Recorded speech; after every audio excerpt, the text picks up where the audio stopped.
उभिँदाखेरि धेरै लोड पर्ला कि बस्दाखेरि धेरै लोड पर्छ? बस्दा रङ पोस्चरमा बस्यो भने हुन्छ है।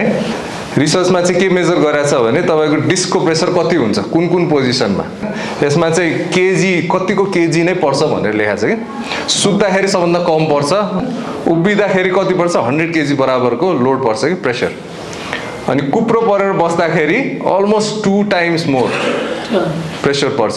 सो घन्टौँ तपाईँहरू क्लासमा बस्दाखेरि कम्प्युटरमा बस्दाखेरि डबल लोड परिरहेको हुन्छ, थाहा हुँदैन, त्यसले गर्दाखेरि पछि गएर प्रब्लम गर्छ। त्यही भएर हामीले चाहिँ के भन्छ अलवेज अपराइट बस्ने,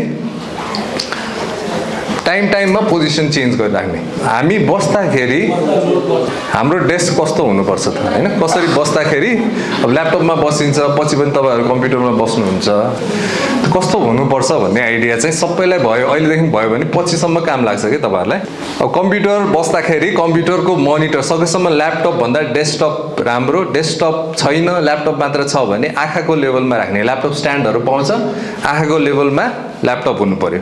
त्यसपछि के हो टाउको सिधा, ढाडमा लम्बर सपोर्ट भएको कुर्सी है, पछाडि सपोर्ट भएको कुर्सी भयो भने, अनि एल्बो हेर्नुहोस्, एल्बो चाहिँ सकेसम्म रेस्ट गर्ने 90 डिग्री जति भयो भने सजिलो। कम्मर हिप र नी याद गर्नुहोस् अलमोस्ट 90 डिग्रीमा छ, कुप्रो परेर बस्ने होचो सोफाहरूमा बस्दाखेरि के हुन्छ धेरै खुम्चिन्छ। घुँडा पनि 90 डिग्री हुनु पर्यो, अनि खुट्टा कहाँ छ, खुट्टा चाहिँ फुट फ्ल्याट हुनु पर्यो तल कुर्सीमा, त्यो भयो भने बेस्ट सपोर्ट पाइन्छ, लामो बेरसम्म बस्न सकिन्छ।